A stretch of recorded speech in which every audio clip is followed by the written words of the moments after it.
کہ دیکھو غیر مسلموں کو ایک تو یہ پتہ ہی نہیں ہے کہ اصل معبود ہے کون. انسان کی فطرت ہے نا معبود بنانا اور پھر اس سے محبت کرنا. ہر ایک کو ایک رب چاہیے جس سے وہ محبت کرے, ایک خدا چاہیے جس سے وہ محبت کرے. تو اصلی خدا نہیں ملتا تو وہ جعلی خداؤں میں پڑ جاتے ہیں. محمد صلی اللہ علیہ وسلم کا انسانیت پہ جو سب سے بڑا احسان ہے, آپ صلی اللہ علیہ وسلم نے ہمیں اصلی رب کی پہچان کرائی, بلکہ اللہ نے خود پہچان کرائی اور اس کے لیے نمائندہ کس کو بنایا؟ محمد صلی اللہ علیہ وسلم.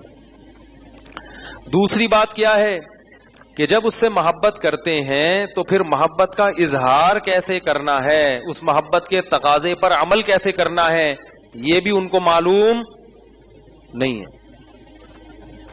تو ہمیں اللہ نے بتایا ہے کہ مجھ سے محبت کا اظہار کیسے کرنا ہے. تو یہ عبادات کا جتنا بھی باب ہے نا, نماز ہے, زکوٰۃ ہے, روزہ ہے, حج ہے, یہ سب کیا ہے؟ اللہ نے مخصوص طریقے متعین کر دیے کہ میری عبادت کرنا چاہو تو اس طریقے سے کرو گے, اخپل طریقے سے عبادت بولو بھائی نہیں چلے گی. تبھی ہم یہ کہتے ہیں کہ عبادت میں آپ اپنی طرف سے کانٹ چھانٹ نہیں کر سکتے. تو یہ تراویح بھی کیا ہے؟ یہ بھی عبادت ہے رمضان کی راتوں کی. دیکھو عجیب بات ہے, بعض دفعہ ایسے ہوتا ہے کہ 29ویں رات کو 30ویں شب کو تراویح ہو رہی ہوتی ہے, 10 رکعتوں کے بعد اعلان ہوتا ہے کہ جی مفتی منیب صاحب نے چاند کا اعلان کر دیا ہے. 10 رکعتوں کے بعد لوگ فوراً نماز کیا کرتے ہیں؟ چھوڑ دیتے. اب اپنی طرف سے 2 رکعتیں اس میں ایڈ نہیں کر سکتے کہ بھائی نفل نماز ہے, چلو 10 پڑھ لی تو 2 اور صحیح, اب 20 مکمل ہی کر لو. اگر 18 پڑھ لی اور مفتی منیب صاحب کی آواز آپ کے کانوں میں پڑ گئی کہ چاند نظر آ گیا, تو 18 کے بعد 2 مزید رکعتیں آپ بولو بھائی نہیں پڑھ سکتے, نہیں پڑھ سکتے. آپ کہہ سکتے ہیں بھائی نفل پر تو کوئی پابندی نہیں ہے, تو ٹھیک ہے پابندی نہیں تو جاؤ اخفل طریقے سے پڑھو. کس طریقے سے پڑھو؟ اخفل طریقے سے پڑھو. 2 رکعتیں جماعت نہیں ہوگی اب, کیونکہ اس نماز کی جماعت کی خصوصیت کس میں ہے؟ یہ رمضان کے ساتھ, یہ رمضان کو اللہ نے ایک پروٹوکول دیا ہے. شاعر نے کہا ہے نا, تمتع من شمیم عرار نجد فما بعد العشیۃ من عراری. یہ جو عرار کی خوشبو ہے اس سے رات کے وقت خوشبو حاصل کر لو, دن کا اجالا ہوتے ہی یہ خوشبو غائب ہو جاتی ہے. رات کی رانی بھی ایسا ہی ہے, رات کو خوشبو دیتی ہے. اگر آپ نے انتظار کیا کہ یار ابھی تو میں سو رہا ہوں, صبح اٹھ کے خوشبو سونگوں گا میں, صبح کو رات کی رانی تو ہوگی مگر اس کی خوشبو نہیں ہوگی. سمجھ رہے ہو کہ نہیں سمجھ رہے؟ تو اللہ تعالی نے اس رات میں, اس رمضان کی راتوں میں خاص عبادت کیا رکھ دی؟ تراویح. پورا قرآن پڑھا جا رہا ہے, اللہ کے سامنے رکوع ہے, سجدہ ہے, اور رمضان میں جو کرنے کے کام ہیں رمضان کے علاوہ بھی کرنے ہیں لیکن رمضان میں زیادہ ہیں. اسلام میں جو زکوٰۃ کا نظام ہے نا, خوب اچھی طرح سمجھ لو. زکوٰۃ اس کی بنیاد یہ نہیں ہے کہ غریبوں کی حاجت پوری کی جائے, اصل میں یہ نہیں ہے.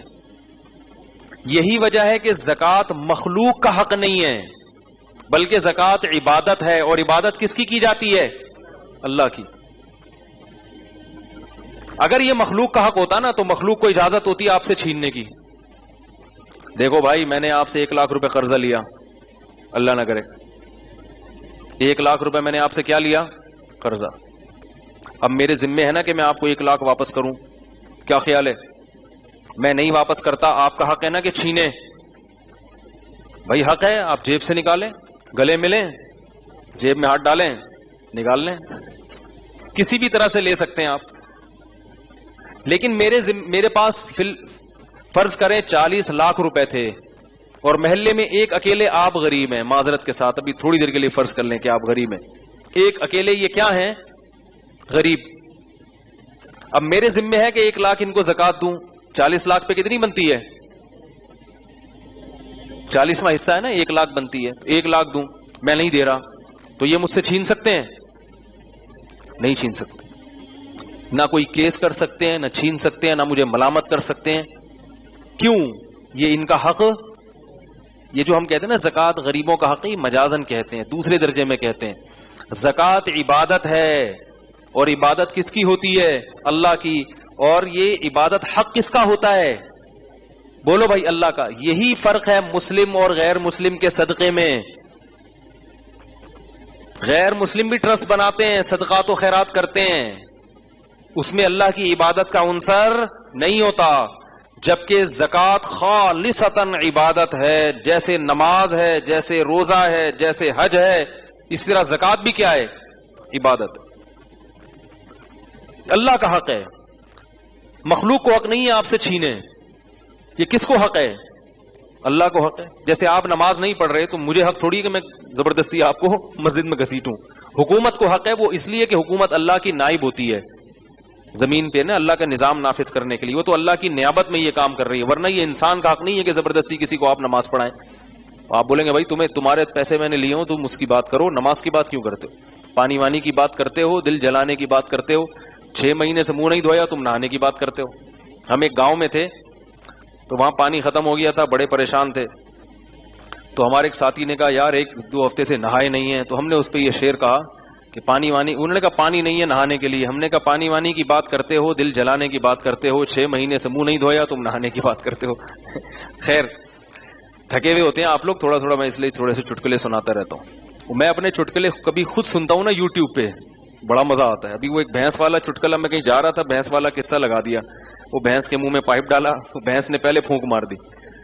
تو وہ مجھے اتنی ہنسی آئی، اور نیچے کسی نے کمنٹس لکھے ہوئے تھے کہ میں 15 منٹ تک ہنستا رہا ہوں. تو اچھا ہے، لوگ بےچارے رو رہے ہیں، تھوڑا سا خوش ہو جائیں تو اچھا ہے نا. اور اس بھینس والے واقعے میں نے سبق بتایا تھا، خالی لطیفے برائے لطیفے نہیں، اس میں سبق ہوتا ہے. خیر، تو اللہ تعالی نے زکوٰۃ کو بھی کیا رکھا ہے؟ اللہ سے محبت کا اظہار. فقہا، تبھی اس لیے کہتا ہوں علم مدرسوں میں حاصل کیا کرو، تمیز سے جو ہے نا، باقاعدہ پراپر طریقے سے. جب عالم بننے کا شوق ہو تو کہاں داخلہ لو؟ پورا جو صدیوں سے ایک سلیبس چلا آ رہا ہے، جو بنیادی ہے، جس کے جو ایک محنت کے بعد تیار کیا گیا ہے، اور وہ صدیوں سے چلا آ رہا ہے، اس سے آپ کا سلسلہ محمد صلی اللہ علیہ وسلم سے جا کے منسلک ہو جائے گا. تو فقہا کہتے ہیں کہ زکوٰۃ جو ہم دیتے ہیں یہ اللہ کو خوش کرنے کے لیے، اللہ کی عبادت میں، اللہ کی محبت میں.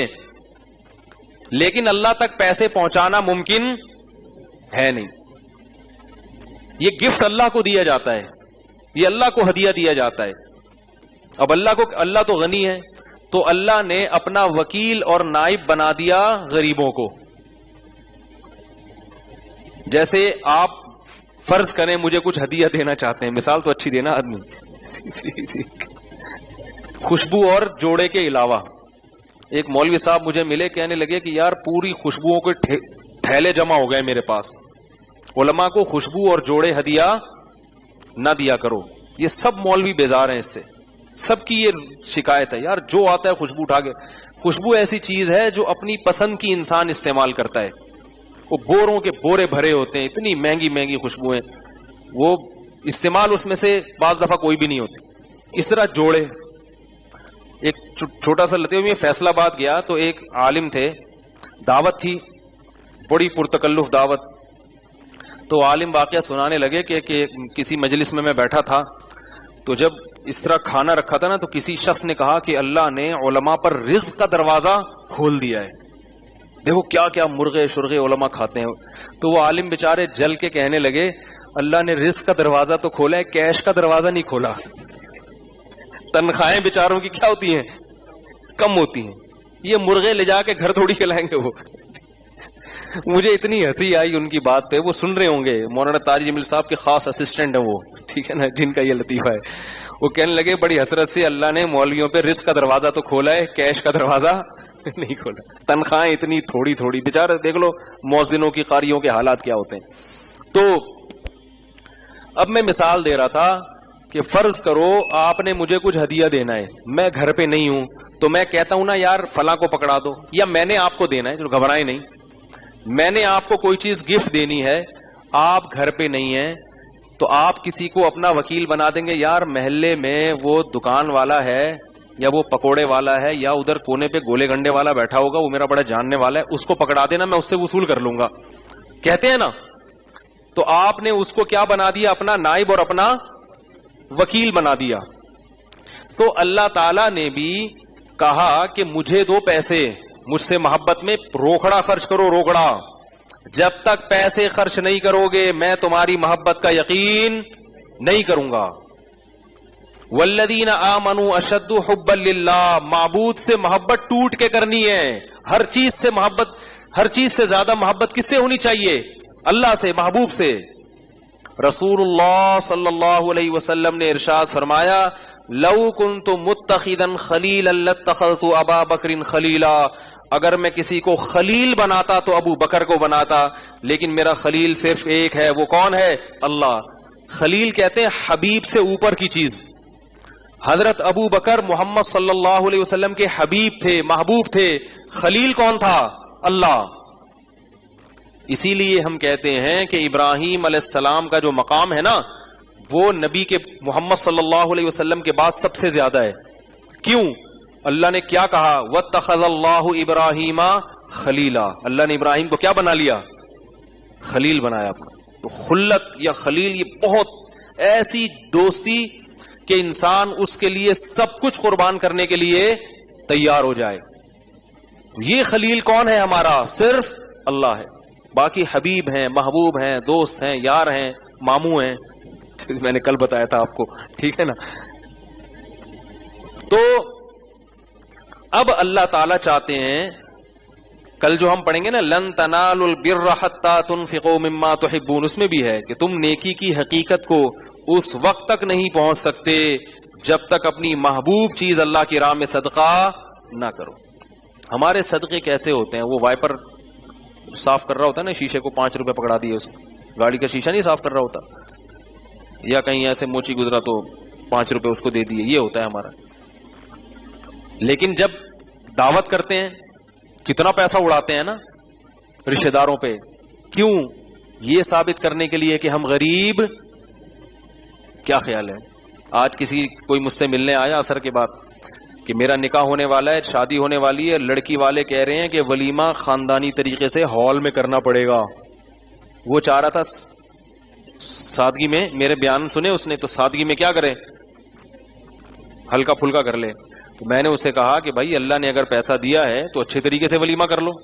لڑکی والوں کی چاہت ہوتی ہے کہ بھائی ہم اپنے رشتہ داروں کو بلائیں گے، تو ظاہر ہے ان کا بھی ایک معیار زندگی ہے نا. سادگی کا لوگ مطلب ہی غلط سمجھتے ہیں. بھائی اللہ نے اگر گنجائش دی ہے تو اس حساب سے کھانا کھلاؤ. آپ کروڑوں روپے کما رہے ہو اور سادگی اتنی کہ ولیمے میں دال چاول کھلا رہے ہو لوگوں کو، تو یہ سادگی نہیں ہے، یہ حماقت اور بولو بھائی بے وقوفی ہے.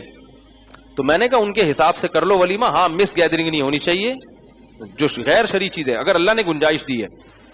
تو اب دیکھو لوگ رشتہ داروں کو خوش کرنے کے لیے بڑی بڑی دعوتیں کرتے ہیں، اللہ کو خوش کرنے کے لیے اتنی بڑی دعوتیں، بولو نا یار، اتنا پیسہ خرچ نہیں کیا جاتا اللہ کو خوش. پیسہ ڈاکٹر بننے کے لیے 5-5 10-10 لاکھ روپے فیسیں جمع کرا دیں گے، قرضے لے کے ادھر ادھر سے. لیکن اللہ کو راضی کرنے کے لیے، جہنم کی آگ کو ٹھنڈا کرنے کے لیے، اللہ کے غضب کو ٹھنڈا کرنے کے لیے بہت زیادہ اگر کرتے ہیں تو کسی غریب کو کسی ہوٹل سے نہاری باندھ کے شاپر میں ڈال دی. یہ بھی جائز ہے، یہ بھی اچھا کام ہے. لیکن اللہ کے بندو، اگر اللہ پر ایمان رکھتے ہو، یقین ہے کہ یا تو ہے ہی نہیں اللہ، معاذ اللہ، پھر تو 5 روپے کی بھی ضرورت نہیں ہے. لیکن اگر یقین ہے اللہ ہے، آج جو ہم نے آیات پڑھی ہے نا اس میں بہت ہے اس بات کا تذکرہ. یا ایھا الذین آمنوا انفقوا مما رزقناکم انفقوا من طیبات ما کسبتم، اے ایمان والو جو کچھ کماتے ہو نا اس میں سے پاکیزہ چیز خرچ کرو. طیب کمانا مرغوب چیز، مرغوب چیز خرچ کرو، مرغوب. ولا تیمموا الخبیث منہ، جب خرچ کرنے کی باری آئے تو ناقص چیزیں تلاش نہ کیا کرو. یہ والے کپڑے چونکہ پھٹے ہوئے ہیں، اس کی شلوار پھٹی ہوئی ہے، 3 دفعہ سی چکا ہوں، پھر بھی سلنے کا نام نہیں لے رہی، تو چلو یہ کس کو پکڑا دو؟ یہ غریب کو پکڑا دو. ضائع کرنے سے تو بہتر ہے کہ کسی غریب ہی کو دے دیں، لیکن وہ تو ضائع ہونے سے بچانے کے لیے نا. لیکن جب صدقے کی نیت کریں، اصل صدقہ کیا ہے؟ نفیس چیز اللہ کی راہ میں بولو بھائی صدقہ کی جائے. جب کسی کو پٹانا ہو، تھوڑی نامناسب مثال ہے تو کسی کو گفٹ دینا ہو، کسی گرل فرینڈ کو پٹانے کے لیے، تو کیا گھر کے پرانے پجامے نکال کے اس کو پکڑاتے ہو؟ بولتے کیوں نہیں ہیں کہ یار وہ پیٹی سے میری دادی کے جہیز، دادی کا انتقال ہو گیا، ان کے کچھ پرانے پجامے جو جہیز میں ملے تھے وہ رکھے ہوئے ہیں، یہ اس کو پہنچا دو. بھائی آپ کو پتا ہے کوئی بھی عزت دار آدمی اس چیز کو پسند نہیں کرتا. بچا ہوا کھانا تھوڑی دو گے. آپ کے گھر کوئی مہمان آیا، کوفتوں کا سالن رکھ دیا آپ نے، وہ بڑا خوش ہو رہا ہے یار بڑا زبردست. آپ کہہ رہے ہیں ہاں وہ اصل میں 3 دن سے بچا ہوا تھا، کوئی کھا نہیں رہا تھا تو ہم نے تھوڑا گرم کر کے آپ کے سامنے رکھ دیا. کتنا ہی مزیدار کھانا اسی وقت ہاتھ کھینچ لے گا، بولے گا یار. تو اللہ کہتے ہیں وَلَا تَيَمَّمُوا الْخَبِيثَ مِنْهُ، گھٹیا چیز کا ارادہ، دیکھو ارادہ مت کرو. کیا مطلب؟ ضائع ہونے سے بچانے کے لیے اگر صدقہ کر دیا وہ تو ٹھیک ہے بھائی، بعض دفعہ کھانا بچ گیا تو پھینکے گا تو غریب کو دے دو، وہ الگ ہے. لیکن الگ سے ارادہ کر کر کے ایسی چیزیں تلاش کرنا، پرانے پجامے، پرانے سڑے ہوئے کھانے تلاش کر کر کے، جب اصل صدقہ کرنے کا ارادہ ہو نا اللہ کے لیے، تو نفیس چیز نکال کے بولو بھائی اچھی چیز نکال کے صدقہ کیا کرو. کیوں؟ وَاعْلَمُوا أَنَّ اللَّهَ غَنِيٌّ حَمِيدٌ. وہی بات جو میں عرض کر رہا تھا، یقین کر لو اللہ غنی ہے، مالدار ہے، اسے تمہارے تھکے ہوئے مال کی ضرورت نہیں ہے. حمید قابل تعریف ہے. جیسے پرانے کوفتے کا سالن کسی کو کھلاؤ گے تو وہ کہے گا میں قابل تعریف ہوں، قوم میں عزت دار آدمی ہوں، گھٹیا آدمی نہیں ہوں. ایسے ہی اللہ کہہ رہے ہیں کہ مجھے جب کوئی چیز دیا کرو تو یہ سوچ لیا کرو میرے پاس دولت کی کمی بولو بھائی نہیں ہے. ہم حالانکہ اللہ کو نہیں دے رہے، ہم کس کو دے رہے ہیں؟ غریب کو. لیکن اللہ کہہ رہا ہے غریب کو نہیں دے رہے، بلکہ تم کس کو دے رہے ہو؟ مجھے دے رہے ہو. یہ تو میرا وکیل ہے، نمائندہ ہے. تو صدقہ کس کو دیا جاتا ہے؟ اللہ کو. زکوٰۃ کس کو دی جاتی ہے؟ اللہ کو. تبھی غریب کو آپ سے مانگنے کا حق، زبردستی مانگنے کا حق نہیں ہے اس کو، اللہ کو حق ہے زبردستی مانگنے کا. تو اب ہم اپنے گریبان میں جھانک کے دیکھیں ہم اس طرح کے صدقات کتنے کرتے ہیں. اپنے جو بھائی بہنوں کو کبھی ہدیہ دیا کریں نا، اچھی چیزیں بھی ہدیہ دے دیا کریں. خواتین پر بھی لازم ہے کہ وہ صدقہ کریں. امہات المومنین اس قدر صدقات کیا کرتی تھیں. آج ہم میں سے ہر شخص مال جمع کرنے میں لگا ہوا ہے. آج جو ہم نے آیتیں پڑھی ہیں نا سورہ بقرہ، اس میں 3 رکوع مسلسل صدقات و خیرات کی ترغیب پر ہیں. مسلسل بار بار جو لوگ اللہ کی راہ میں خرچ کرتے ہیں ان کی مثال ایسے ہے کمثل حبۃ انبتت 7 سنابل، گندم کا ایک دانہ جس سے 7 دانے پیدا ہو جائیں اور پھر اس دانے سے مزید دانے. جب آپ خرچ کرتے ہیں اس کی خیریں پھیلتی ہیں، وہ تمام ثواب کس کے کھاتے میں جاتا ہے؟ اکیلے آپ کے کھاتے میں جاتا ہے. اللہ فرماتے ہیں جو اللہ ایک گندم سے ہزاروں گندم پیدا کر کے دکھاتا ہے تمہیں آنکھوں سے، وہ تمہارے 1 روپیے سے ہزاروں روپے پیدا کر کے کیوں نہیں دکھا سکتا؟ ایسے بڑھائے گا اس کا ثواب. خواتین کی بھی ذمہ داری ہے. رسول اللہ صلی اللہ علیہ وسلم خواتین میں باقاعدہ صدقات و خیرات کی ترغیب پر بیان کیا کرتے تھے.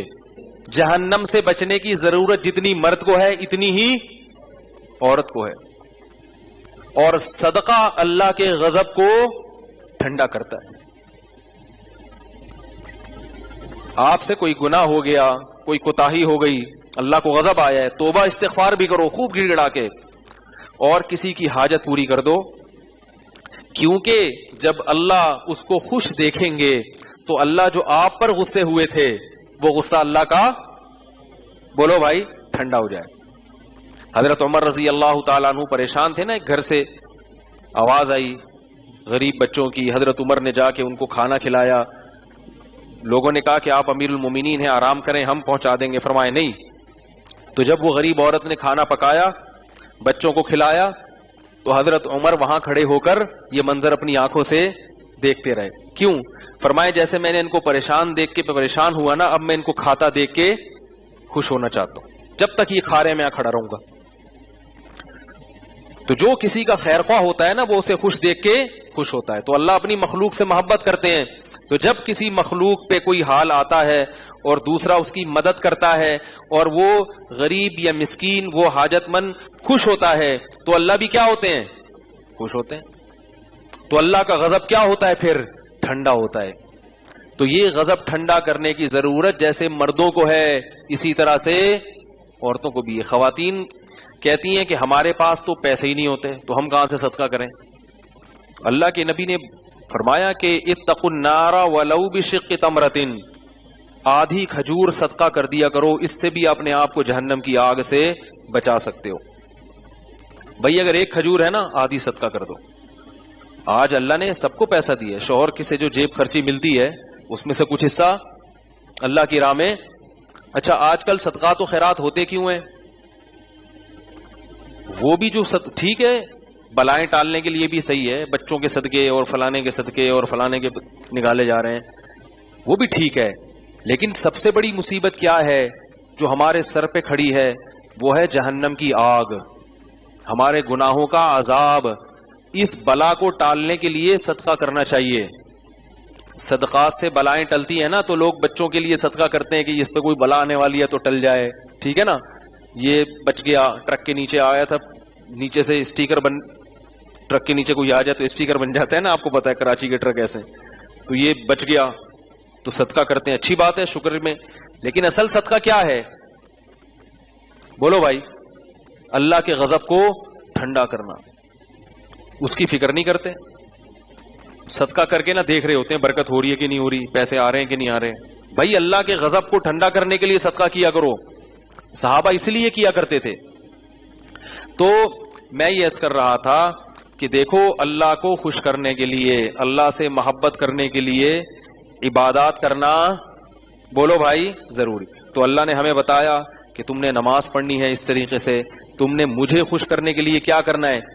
تبھی آت المال علی حبہ، غیر مسلم جو انسانیت کی مدد کرتا ہے اللہ نے صاف بتا دیا یہ انسانیت کی اس مدد کا ان کو دنیا میں اجر ملے گا، آخرت میں کوئی اجر نہیں ملے گا، کیونکہ انہوں نے یہ اللہ کے لیے نہیں کیا. اللہ کے لیے نہیں کیا انہوں نے. اللہ کے ہاں اس چیز کی قدر ہے جو کس کے لیے ہو؟ اللہ کے لیے ہو. اس چیز کی قدر ہے. اللہ کہے گا میں پہلے ہوں، میرے لیے کیا تو میں اجر دوں گا، میرے لیے نہیں کیا تو جس کے لیے کیا اس سے جا کے لے لو اجر.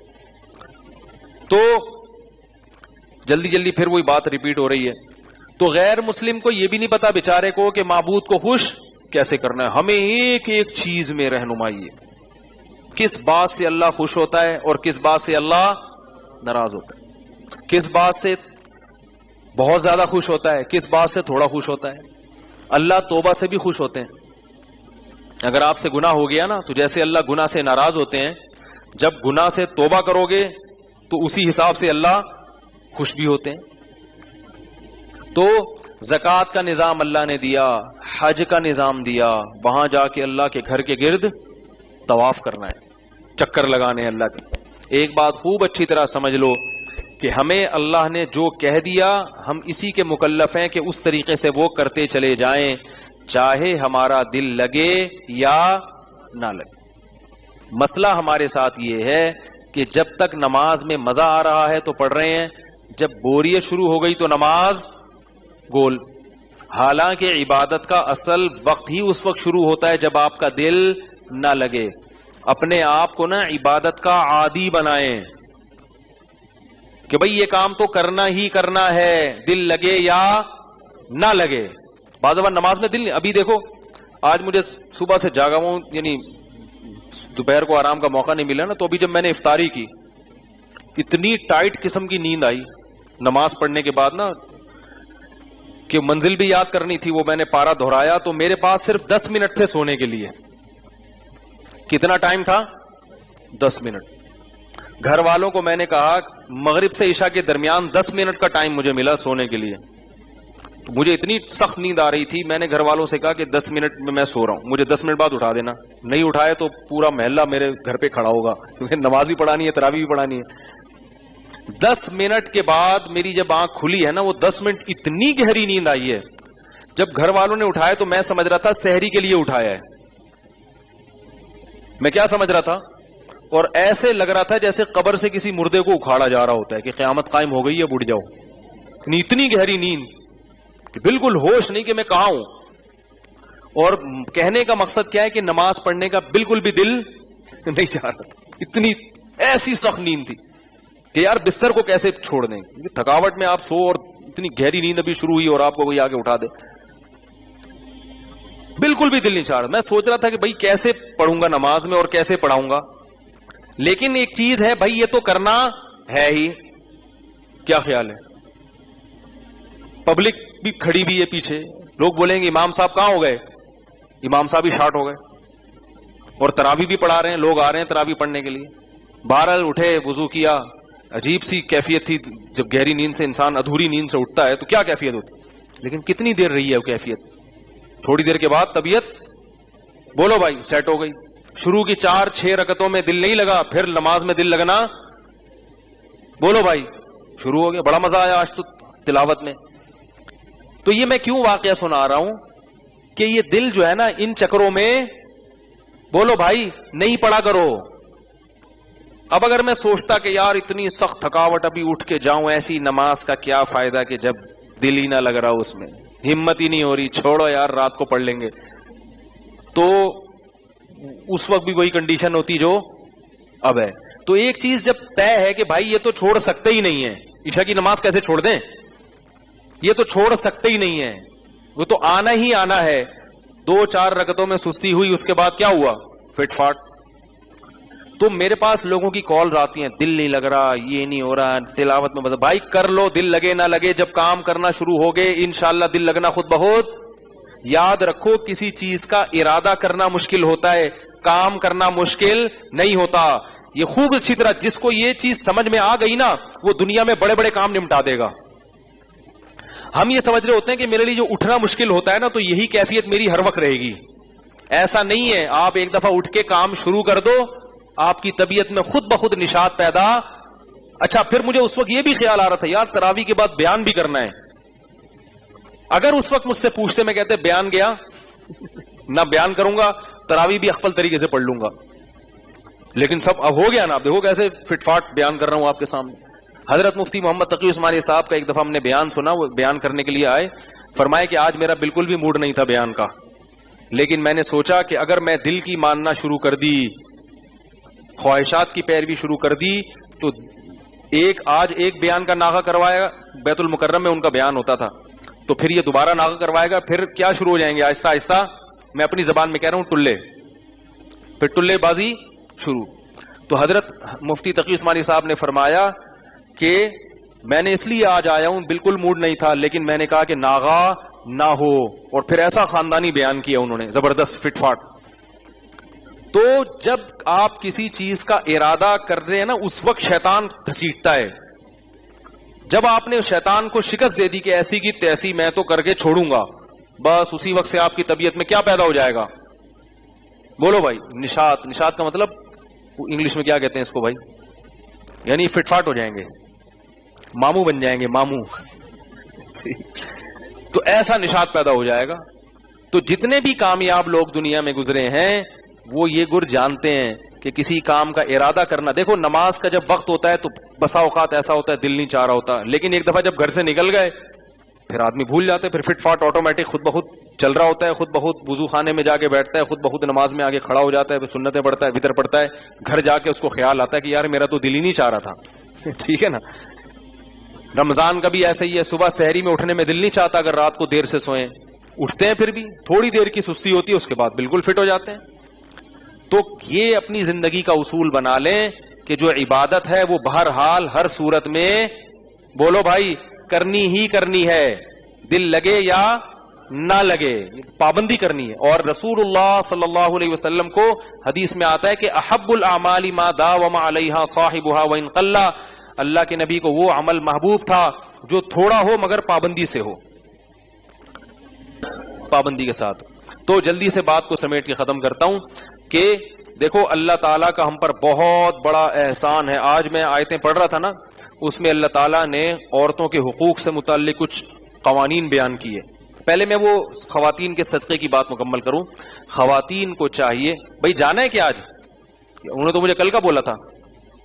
کمال ہے یار. اچھا بیٹھیں ذرا. تو خواتین کو جو صدقہ اور خیرات ہے وہ خواتین کو ایک بات کا بہت اہتمام کرنا چاہیے کہ جتنی اللہ نے آمدن دی ہے اس میں سے کیا کریں؟ صدقہ. اور اپنے رشتہ داروں کو کبھی کبھار اچھی اچھی چیزیں گفٹ کر دیا کریں. ٹائٹ قسم کا جوڑا جو عید پہ شوہر کی طرف سے ملا وہ اپنی نند کو نا نند کسے کہتے ہیں؟ شوہر کی بیوی بہن کو نا. وہ نند کو کیا کر دیا؟ بولو بھائی. کس کے لیے؟ اللہ کے لیے. کہ سسرال سے رشتہ کیا ہو جائے؟ تو رشتہ داری جوڑنا بھی تو ہے نا. اور جو ٹائٹ والی ساڑی آئی تھی جہیز میں وہ ساس کو دے دی. تو ہمارے معاشرے میں ہدیوں کا رواج کیا ہو رہا ہے؟ موقع پہ لین دین ہوتا ہے شو بازی کے لیے. موقع پہ نہ دیا کریں. جیسے میں نے بتایا نا ہم کسی کو لفافہ نہیں دیتے. لفافے نہ دیں. موقع پہ ایک ڈھیلا نہ دیں. اور بالکل ان ایکسپیکٹڈ جسے کہتے ہیں نا غیر متوقع وہ والا ہدیہ دے دیا کریں. اس ہدیے سے کیا ہوتی ہے؟ اور ہدیے کا اصول یہ ہے کہ جب دیا جائے چھپا کے دیا جائے. آپ نے نند کو پوری دنیا کے سامنے دے دیا. اب نند بولے گی شو مار رہی ہے. نند کیا بولے گی؟ شو مار رہی ہے. سب کو دکھانے کے لیے مجھے دے رہی ہے. اور نند اپنی انسلٹ محسوس کرے گی. وہ بے عزتی محسوس نہیں کرتی کبھی بھی. وہ ہمیشہ کیا محسوس کرتی ہے؟ انسلٹ. کیونکہ اس کو بے عزتی محسوس کرنے میں انسلٹ محسوس ہوتی ہے. ٹھیک ہے نا. تو وہ بھی اپنی بے عزتی محسوس کرے گی کہ بھائی وہ اسے شو بازی کے لیے. ہر ایک کا دل اتنا بڑا تھوڑی ہوتا ہے. تو اس لیے چپکے سے دو اور اس کو بولو بھائی کسی کو بتانا نہیں کہ یہ میں نے تمہیں دیا ہے. ہمارے یہاں شو بازیاں ہو رہی ہیں. بار بار اس کو بتا رہے ہیں یہ میں نے دیا, یہ میں نے دیا, یہ ساڑی یہ تو میں نے دی ہے. ٹھیک ہے نا. یہ گھڑی یہ تو میں نے دی ہے. تو بار بار شو بازی شو بازی. تو اللہ کو یہ کس کو خوش کرنے کے لیے ہو رہا ہے؟ دیکھو اس کا بڑا فائدہ پتہ ہے کیا ہوگا؟ جب آپ اللہ کو خوش کرنے کے لیے اپنے رشتہ داروں کو گفٹ دیں گے تو اگر وہ قدر نہیں بھی کرتے اور آپ کے ہدیے کی قدر آپ کا یعنی شکر نہیں بھی کرتے تو بھی آپ کو تکلیف. سب سے بڑا فائدہ یہ ہے. ہمارے معاشرے میں آج جو آدمی رشتہ داروں کے ساتھ اچھا سلوک کرتا ہے نا وہی سب سے زیادہ ٹینشن میں ہوتا ہے. کیونکہ وہ کہتے ہیں یار میں اتنا اچھا ہوں اور ان کا بیہیویئر دیکھو میرے ساتھ. تو بھائی آپ اتنے اچھے اللہ کے لیے ہیں نا تو اللہ کا سلوک آپ کے ساتھ انشاءاللہ بہت اچھا ہوگا. تو آپ کو کیا ضرورت ہے یہ آپ کے ساتھ اچھا سلوک کریں یا نہ کریں؟ بھائی ہم نے اللہ کے لیے کیا, ہم تو کسی کو بتانا بھی نہیں چاہتے. ہم تو کسی کو ہدیہ دیں تو ہم تو یہ شو بھی نہیں کرنا چاہتے کہ یہ ہدیہ یہ گفٹ ساس کو کس نے دیا ہے؟ بہو نے دیا ہے. تو شو بھی نہیں کرنا چاہتے ہم تو چاہتے ہیں چھپا رہیے.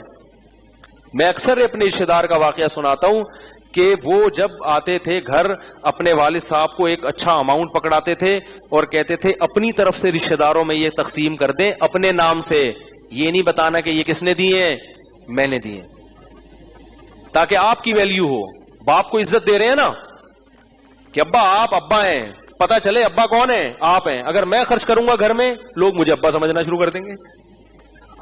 تو باپ کا پتہ چلنا چاہیے کہ گھر میں باپ کون ہے. آج کل یہی بڑا مسئلہ ہے. بیٹا تھوڑا سا پیسے والا آتا ہے تو ابا کو آنکھیں دکھانا شروع کر دیتا ہے. بھائی آپ کے پاس پیسہ ہے, آپ گھر میں اپنے بہن بھائیوں پہ خرچ کرتے ہیں تو ٹھیک ہے ڈائریکٹ بھی دیں, لیکن بہت سی رقم باپ کے ذریعے تقسیم کروائیں.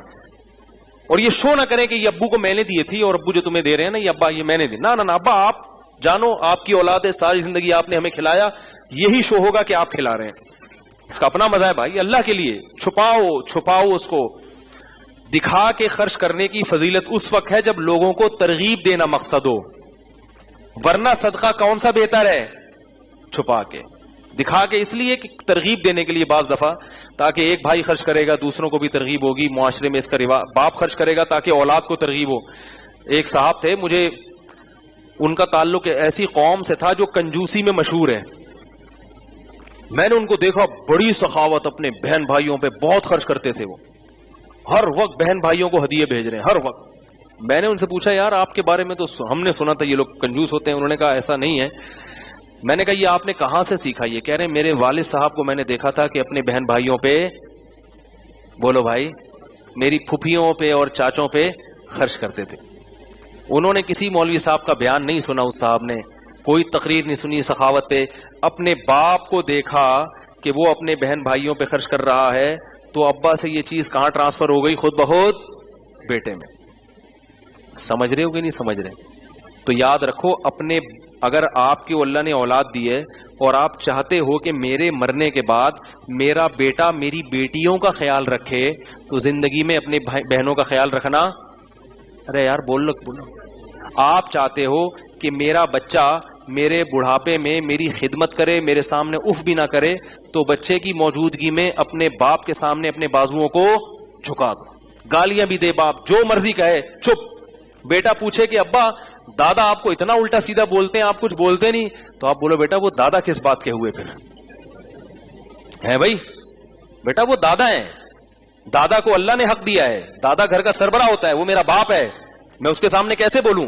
یہ نہ بولے بچے کو کہ میں اس لیے نہیں بول رہا تاکہ تم بھی نہ بولو, بچہ بولے گا تو سیاست ہے. بولے بیٹا باپ کے سامنے آواز نہیں اٹھائی جاتی, یہ چیز بیٹا سیکھے گا.